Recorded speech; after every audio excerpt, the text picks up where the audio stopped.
Este programa é um oferecimento da Contabilizei, maior escritório de contabilidade do Brasil. A Contabilizei apoia 70 mil negócios de sucesso e acredita na importância de compartilhar com o empreendedor as informações mais relevantes sobre a reforma tributária. Olá, eu sou Antônio Timóteo, repórter especial da Exame, e esse é mais um episódio do nosso projeto especial Macro em Pauta, Reforma Tributária. Hoje a gente tem o prazer de receber aqui o CSO da Contabilizei e contador, Charles Goulart. Charles, obrigado pela sua participação aqui no nosso programa.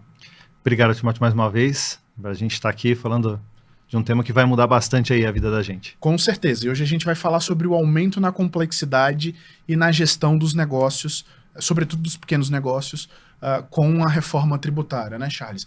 Vamos lá, eu queria começar o nosso bate-papo para você contar um pouquinho assim, o que a reforma tributária traz de benefício para os pequenos empresários, né? Para depois a gente entrar nas dores, né? Mas algum benefício ela traz. A reforma tributária, ela tem um pano de fundo de simplificação, né? Ela quer trazer isso. Sim. Simplificação de uma forma bem ampla, né? Porque hoje o sistema tributário é bastante complexo e com muita regra municipal, estadual, federal, então precisa estar sempre atento a tudo isso. A partir do momento que tudo isso se unifica, a tendência é que fique mais fácil, mais simples para entender, formar preço, para entender impactos da cadeia tributária, até para, às vezes, poder vender para outro estado, você precisa entender se vale a pena ou não, porque tem que pagar uma diferença de imposto de um para o outro. Então, acho que a reforma, quando traz uma visão de unificação, isso traz simplicidade para o processo. E também vem junto daí, também simplificação na forma de recolhimento do imposto, simplificação na forma de prestar conta, né, para o governo. Então, ela traz muito disso, né, e isso de uma certa forma impacta não só os pequenos, impacta todas as empresas, né? O Brasil gasta muito com prestação de contas, cálculo de imposto e cumprimento de legislação de obrigações acessórias. Então, acho que isso vem muito forte com a reforma tributária e tende a ajudar todas as empresas. Bom, temos um lado positivo, então, que é a simplificação. Só que a gente vai ter um efeito na gestão financeira dos pequenos negócios, né? Vai ter. Que efeito é esse, vai ter, Charles? Eu digo que é um efeito indireto, né? Vamos pensar assim. Apesar da reforma, ela procurar manter, né, ou manter a condição para os pequenos, né, especialmente Simples Nacional, né? Se escuta muito, o Simples Nacional não vai ser afetado. Eu digo que ela traz alguns impactos indiretos. Tá bom. Por que impactos indiretos? A forma de recolher o imposto vai mudar. Tá bom. E como ela vai mudar, isso vai indiretamente mexer no fluxo de caixa desses pequenos. Tá bom. E fluxo de caixa, né, pequeno já tem dificuldade de manter o dia a dia operando, já é um desafio de todos os sentidos, mas aqui tem um impacto direto que os pequenos vão precisar olhar mais para a sua gestão financeira do que hoje. Tá, e o segundo impacto para mim também, que é relacionado à gestão, é na formação do preço. Tá bom. Historicamente, também as pequenas empresas formam o preço olhando mais para o preço do mercado do que de fato composição de custo, impacto tributário, regime tributário, né? A tendência é definir o preço muito para o que o mercado está realizando. Falando de maneira clara, Charles, ele olha para o concorrente dele, ele está cobrando por ali, então vamos ali, vamos por aqui para eu poder, né, me manter aqui. Então isso acontece, esse é o dia a dia. Isso também vai exigir dos pequenos uma adaptação importante. Legal, você trouxe dois pontos importantíssimos. Primeiro, o fluxo de caixa. Então, esse impacto no fluxo de caixa, ele decorre do split, da criação do split payment? Decorre. É por aí. Explica pra gente o que é esse split payment, o que é essa inovação e por que ele vai afetar o fluxo de caixa. O split payment é um modelo, né, vamos dizer assim, de recolhimento do imposto que ele acontece na transação financeira. Tá. Hoje o empresário ele vende, fatura, né, o seu serviço, o seu produto, no final do mês ele faz a apuração desse imposto e paga esse imposto no mês seguinte. O split payment ele muda esse contexto e ele passa a fazer o recolhimento no momento em que ele recebe. Então, sendo simples. Recebe o pagamento ali no cartão de crédito, na maquininha. No cartão de crédito ou na transação bancária mesmo. Um Pix, não tem mais TED Doc, né? Não tem. Hoje é o Pix. Pix ou TED Doc, não tem mais. Ele pode ser realizado aqui ou na liquidação de boleto, né? Então, na operação financeira. Ou seja, a empresa, o pequeno especialmente, ele vai receber menos. O imposto que ele ia pagar no mês seguinte, ele pagou agora. E isso vai deixar menos dinheiro no caixa dele para ele poder pagar o dia a dia da operação desse pequeno negócio, seja um fornecedor, seja a conta de luz, seja o funcionário, seja o que for. Ele vai ter menos dinheiro no caixa nesse momento. Por quê? Porque ele não vai mais ter o tempo para pagar esse imposto depois. O split payment traz isso. Agora, tem uma coisa importante aqui, né? Eu acho que sim, isso é bem prejudicial. Eu entendo ser bem prejudicial para os pequenos negócios. Impacta diretamente o fluxo de caixa deles. Pequena empresa já tem uma dificuldade na gestão, já não tem uma estrutura administrativa tão bem preparada, tão pouco ferramenta para fazer isso, muito menos acesso a crédito barato. Então, isso impacta diretamente no fluxo de caixa dessas pequenas empresas. Por outro lado, tende a fazer com que todo mundo esteja no mesmo patamar. Então, eu passo a concorrer de forma igualitária, né? Todo mundo paga imposto. Não tem mais eu pago, você não paga. Então, você vende mais que eu porque o teu preço é mais barato. Ou você está sonegando e não, isso aqui, e esse é uma dos grandes, acho que dos grandes pilares da reforma tributária também, o split payment, porque ele traz eficiência de arrecadação, né? Sim. E trazendo eficiência de arrecadação, deixa todo mundo no mesmo lugar. Inclusive, o governo tem dito que essa eficiência deveria gerar impacto positivo na alíquota, né? Ela deveria gerar um efeito de redução dessa alíquota em algum momento. A base aumenta, né? Como mais pessoas vão pagar. Exatamente. E eles alegam que eles não querem, eles querem manter a mesma arrecadação que existe hoje, significa que você cobrando de mais pessoas, a alíquota pode baixar para você manter o bolo do mesmo tamanho. Exatamente. Então tem esse lado que, de uma certa forma, tende a trazer todo mundo para a mesma linha. Mas, para o pequeno, ele vai precisar se preparar bastante em relação ao seu caixa, né? O que mata as empresas é falta de dinheiro. Ele vai precisar pensar nisso. Só a compra com dinheiro não vai ser tributada no split, né? Que aí não tem jeito Daí não tem jeito. Daí essa operação em dinheiro, ela vai seguir a mesma linha já existente, né? Apura e recolhe o seguinte. Pelo menos até aqui é o que a gente tem de entendimento. Se não mudar. Se não, pode mudar, mas... A gente espera que isso não ocorra. Então vamos lá para a segunda parte que você falou, que também é muito importante, né? Que tem a ver com a gestão, que tem a ver com você entender o seu negócio para formação de preço, né? Como é que vai ser, como é que você enxerga isso? Como é que vocês vão assessorar os clientes de vocês e como é que vocês estão vendo esse impacto direto? Quer dizer, ele é indireto, mas direto, né? Já dá para dizer que direto, né? É direto. Uma vez que esse formato, né, muda o quanto e como eu vou recolher o imposto, ele vai gerar esse impacto direto no preço. Então, como eu disse, né, o pequeno ele se direciona muito pelo que ele está vendo, né, no mercado. Então, que preço que está se cobrando, que preço que meus concorrentes estão cobrando, e isso faz com que ele se direcione por ali. Só isso, e lógico que isso faz parte para também entender onde é que eu estou atuando, já não vai mais ser o suficiente para conseguir formar bem o preço. Por quê? Vai depender qual é o produto que eu estou vendendo, qual é o serviço que eu estou prestando, vai depender quem é o meu cliente, se ele é uma empresa, se ele é uma pessoa física, se ele é grande, se ele é pequeno, que regime ele tem, para poder fazer o melhor conjunto e gerar o preço correto, né, desse produto ou serviço. Então, essa dinâmica não é tão natural assim nos pequenos negócios, né? Sim. Fazer esse planejamento de formação de preço não é tão natural. Então, esse é um movimento que também os pequenos vão precisar começar a fazer. Eu sempre uso esse modelo, né? tem tempo para entender o que vai acontecer, mas precisa estar acompanhando e entendendo que movimento precisa começar a fazer e se preparar, né, para isso, seja no fluxo de caixa, seja na formação do preço, até para poder entender se precisa mudar de fornecedor ou não, para tentar ver se continua vendendo determinado ou prestando determinado serviço e preparar essa transição. Pelo menos uma coisa eu tenho certeza, o pequeno precisa de apoio nisso. Sim. A Contabilizei vai apoiar os clientes dela, ajudando muito nessa formação de preço, como fazer, entender, simular, poder ajudar, inclusive, nessa formação de preço para que ele consiga se manter vivo, né? Consiga ter o seu negócio saudável, vamos dizer assim, e sustentável. Legal.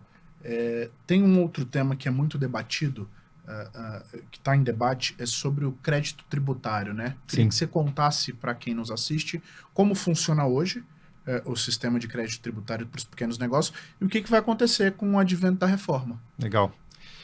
Esse é um tema que envolve bastante variáveis aí, né? Sim. Mas na prática hoje o pequeno, e eu vou pegar o exemplo do pequeno mesmo, que tem um faturamento de até 360 mil no ano, e ele está no Simples Nacional, num regime de Simples Nacional, né?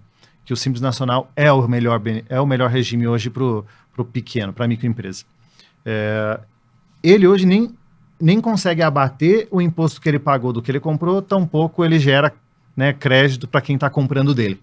Né? Hoje isso não existe. Ele paga uma alíquota sobre a receita dele e ponto. A reforma traz o que eles chamam, né, de não cumulatividade, é exatamente esse processo. Né? Eu vou abatendo o imposto que foi pago no momento anterior.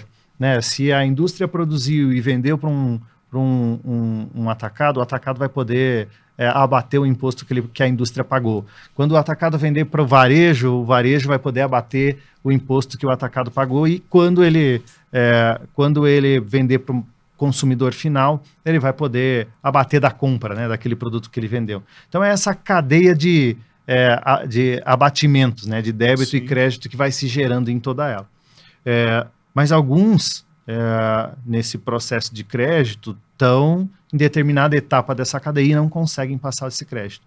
Especialmente o Simples Nacional, a reforma ela preservou o modelo do Simples Nacional. Mas ao preservar o modelo do Simples Nacional, impede que ela transfira, né, que quem compre dela possa abater os impostos que ela pagou dessa compra. Ou seja, pode ser que, dependendo do perfil, né, de novo, fazendo toda essa análise do cliente, em que momento ele está, qual é o regime que ele está, pode ser que, na sua grande maioria, o Simples Nacional deixe de ser uma vantagem para quem está comprando e quer abater o imposto que ele está pagando na compra. Bom, então significa dizer que essa empresa perde competitividade. Se era um atrativo para aquela grande empresa contratar uma pequena, porque além do bom serviço ela se beneficiava do crédito, a gente tem um efeito aí de competitividade. Tem um efeito indireto de competitividade. A empresa que está no Simples Nacional, e que é a grande maioria das micros, elas não vão, quando venderem ou prestarem serviço para outras empresas, não vão gerar crédito tributário. Ou seja, quem compra não vai ter o benefício de abater. Agora, por outro lado, para quem gera, também tem uma alíquota de imposto maior. Então, ele vai precisar ter um preço diferente para poder gerar esse crédito lá na frente. Tá, mas aí a gente está falando do pequeno, né? Quem é esse pequeno que gera o crédito? Ele muda o seu regime tributário? Como é que é isso? Boa pergunta. A microempresa ela pode ser micro e ela pode estar em qualquer regime. Ela pode estar no simples, ela pode estar no presumido, ela pode estar no lucro real, ela pode estar em qualquer regime. Especialmente se ela estiver no simples, ela não vai gerar crédito, ou vai gerar 2% de crédito frente a muito mais do que isso. Mas se ela optar por não ficar no simples ou ficar num regime híbrido que está se chamando, ela vai poder complementar o seu recolhimento e gerar esse crédito para quem compra. Mas para isso ela vai ter que refazer o seu preço. Lembra do Sim. preciso meio Sim. que recalcular o meu preço para poder continuar gerando crédito para quem compra? Então ela tem essa opção. Mais importante ainda é repensar na formação do preço e em que momento ela tem que fazer isso para poder ser competitiva. Olha como os assuntos se conectam, né? Se não fizer, perde competitividade, perde cliente. Né? O que é perder competitividade? É perder cliente, é não conseguir mais vender ou prestar o serviço. Legal. E aí o governo, a reforma tributária, ela possibilita que esse empresário possa, em algum momento do ano, fazer essa mudança de regime, se ele achar mais interessante, quer dizer, sair do simples e ir para um formato híbrido ou de lucro real, ou o caminho inverso, né? Ele está no lucro real, não, eu acho que é melhor eu ir para o simples, que no meu caso, no meu serviço, é mais benéfico eu fazer essa mudança. Permite, e isso é uma novidade, inclusive, da própria reforma tributária, assim como o split payment, isso é uma novidade. Até então, você só pode escolher o regime uma vez no ano. E você passa o ano inteiro ali, se ele é bom ou ruim, você vai ficar naquele regime durante todo o ano. A partir de então, né, da implantação da reforma, a opção pode ser feita 2 vezes no ano, e aí sim, pode ser tanto para ir para um lucro real, lucro presumido, ou tanto para ir para o simples e vice-versa. Vai poder fazer a ida e a volta nisso, dependendo do que for melhor. E é bacana isso, porque pensa que pode ser que nesses primeiros 6 meses eu estou prestando mais serviço para uma pessoa física, mas fechei um contrato com uma empresa e é melhor se eu puder ficar no regime híbrido ou mudar de regime. Mas eu só posso mudar ano que vem, daí eu não consigo ser competitivo. Posso mudar e fazer essa alteração no meio do ano para poder continuar com esse contrato. Ótimo, então, menos mal, né? Aí o empresário passa a ter alguma liberdade para se adequar às demandas que surgem, né? Sim. Ótimo, interessante. E me conta uma coisa, como é que o pequeno empresário vai calcular os seus tributos após a reforma tributária? Como é que vai ser esse processo? Hoje é uma loucura, né? Hoje é uma... Eu queria que você contasse como é hoje e se há uma melhoria, né, com a reforma, como é que vai ser feito isso? A promessa é que esse processo seja todo automático. E vai ser no sistema de débito e crédito, né? A Receita vai enxergar o que você comprou e quanto você tem de direito de aproveitar de crédito e vai enxergar o quanto você faturou. Ela já vai fazer essa conta e automaticamente descontar isso através do split payment nos seus recebimentos. Então, olhando pela ótica do dia a dia, parece que é para ser mais simples, né? Parece que é para ser prático, vamos pensar assim. Mas botar isso de pé não é simples. Então, sim, eu acho que tem um processo aqui de todos os envolvidos que ainda tem bastante caminho para andar. Tá. No desenvolvimento dessa solução, já se sabe, né, que a Receita tem trabalhado no desenvolvimento disso, é a prioridade para que isso funcione bem, para que ela consiga fazer esse casamento e faça essa apuração quase que online. Né, de recolhimento do imposto, porque como você está fazendo isso na operação financeira, é quase que online esse crédito e esse débito acontecendo. Então esse imposto vai ser recolhido ali. Uhum. E aí depois você vai fazer meio que uma apuração, como é o nosso imposto de renda hoje, né? Sim. Ele vai sendo descontado todos os meses, lá no final do ano você faz uma declaração de apuração daquilo, ver se você precisa pagar mais ou se você recebe de volta. Você tem alguma coisa a receber. Isso vai acontecer todos os meses, né? Vamos pensar assim. Então, a princípio, o que tem se trazido na reforma é que é para ser um processo super automatizado e integrado e que vai deixar esse processo de recolhimento de imposto mais fácil. Legal. Na prática, a gente ainda não sabe como botar isso de pé. Agora, isso traz uma nova perspectiva, né, Charles, para o empresário e para empresas como a Contabilizei que prestam serviço. Hoje vocês fazem o cálculo e a empresa vai, e o seu cliente faz o pagamento. Uhum. Como é que você pensa, como é que você enxerga essa lógica no futuro? Quer dizer, vocês vão fazer um trabalho de revisão em alguma medida para os clientes? Onde é que você enxerga a prestação de serviço nesse sentido, já que você vai ter, em tese, um processo mais simplificado? Do recolhimento, sim. Eu acredito que esse processo, para ser simplificado, tem que entender muito ainda como vai ser a dinâmica da Receita com isso, se ela vai, né, vai fazer isso liberando acesso, ou se isso, né, para a gente entender o que gerou o crédito, o que gerou o débito. E aí eu acho que o papel aqui muda um pouco. Muda de entender exatamente isso, que operação está acontecendo que está gerando débito e crédito para essa empresa, que está fazendo sentido, e a gente conseguir mostrar esse efeito para o próprio empresário. Para que ali, nesse entendimento, ele defina melhor quem é o fornecedor dele, ele defina melhor qual é a compra e a que preço ele pode comprar, ele defina melhor como ele gera, né, com base nesse crédito, essa formação de preço dele. E aí a gente tem um papel muito grande aqui, nesse processo com ele. E aí, lógico, além do restante que cumprir as declarações, né, esse processo todo ainda vai se manter, né? Cumprir as declarações, a apuração final, a contabilização disso tudo, né, gerar toda a parte financeira.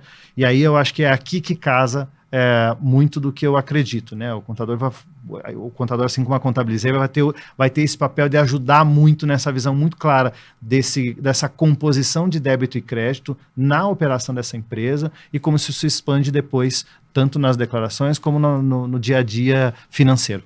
Interessante. Então, quer dizer, a interação muda. Claro, tem aquele que vende um pouquinho mais no dinheiro, né?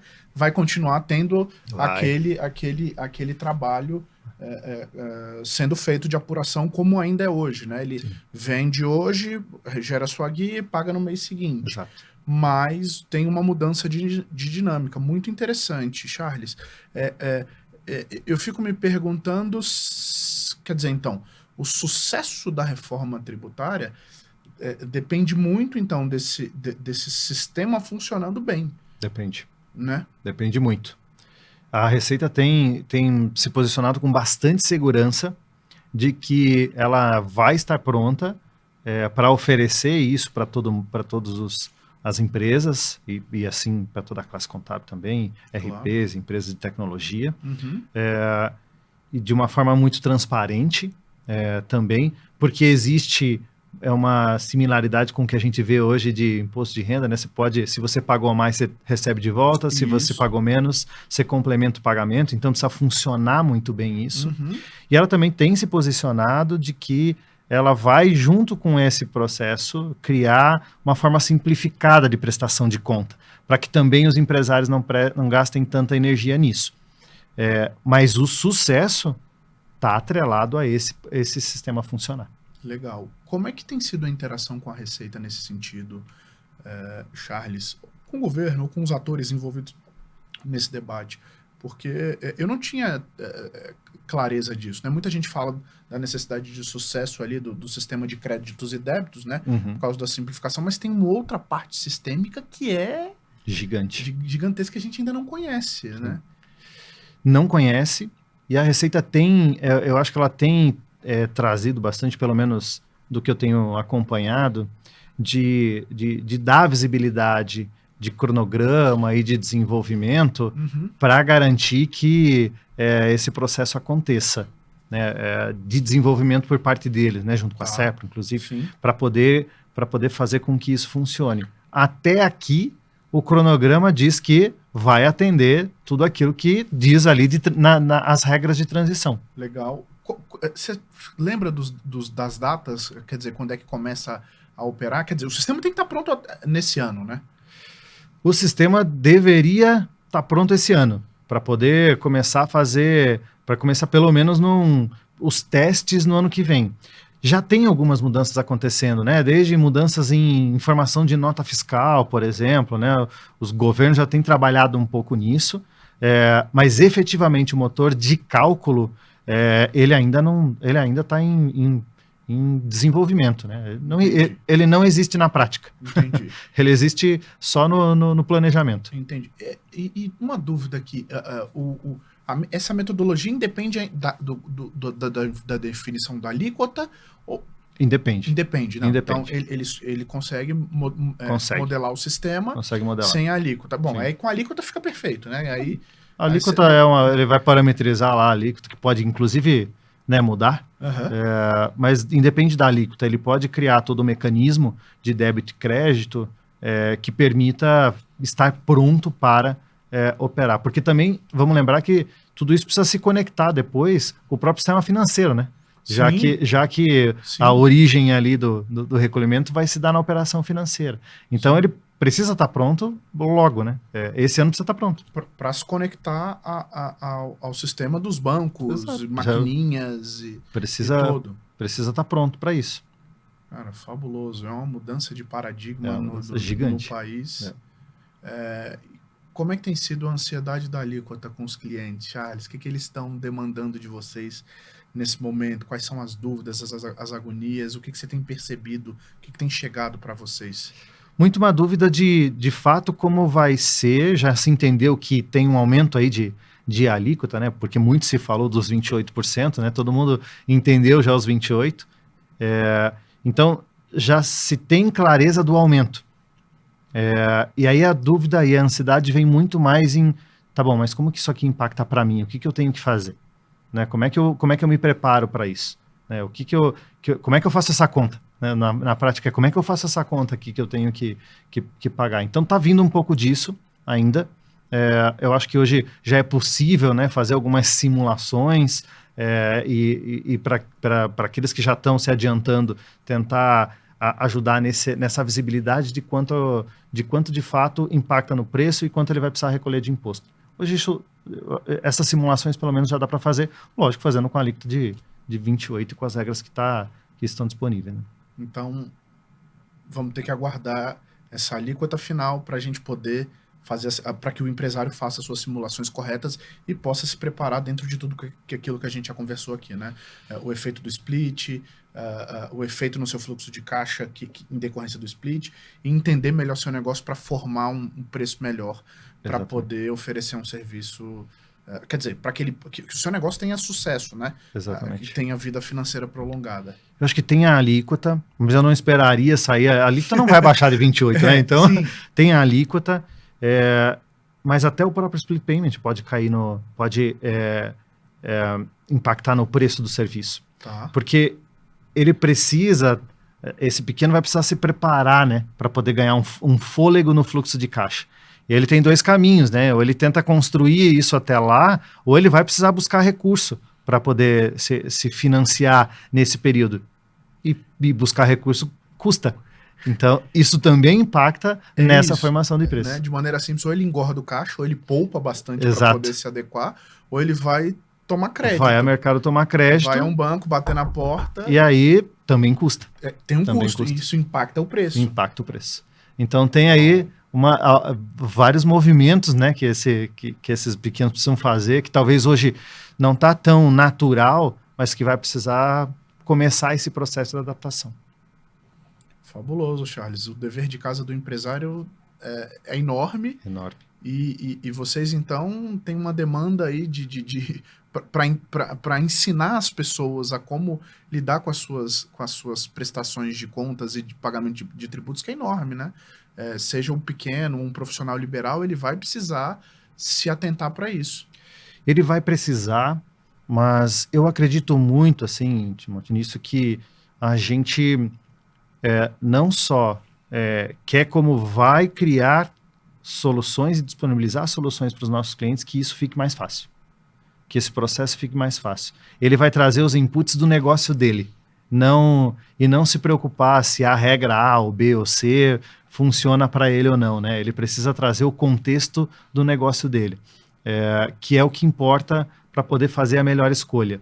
Sim. Então, eu acho que a gente, com certeza, vai apoiar esse pequeno e ajudar nessa definição com ferramenta, com solução e com apoio para ele, para que ele não tenha que aprender né? E sim, tá bom, o meu negócio é esse aqui, que caminho eu tenho que fazer, e a gente entregar essa solução pronta para ele, para que esse processo fique mais fácil. Legal, Charles. Nosso episódio está chegando ao fim. Eu quero te agradecer mais uma vez pela participação. Eu queria deixar esse espaço final aberto para você trazer aqui suas considerações finais, o que mais você achar importante, que a gente precisa lembrar para esse pequeno empresário, né? Quer dizer, a reforma tributária foi aprovada esse ano que vem já começam testes, ele precisa ficar atento, tem que se preparar, 2027 ele passa a conviver com 2 sistemas e é a realidade batendo na porta, né? Quer dizer, não dá para esperar mais. É muito, muito importante aquilo que você falou. Ou ele vai ter que fazer uma poupança para ter esse fluxo de caixa e lidar melhor com essas mudanças, ou ele vai precisar de crédito. E nem sempre o pequeno tá atento a como o crédito impacta seu negócio, porque ele tem um aumento de custo, já que ele tem que pagar uma parcela lá de juros, enfim.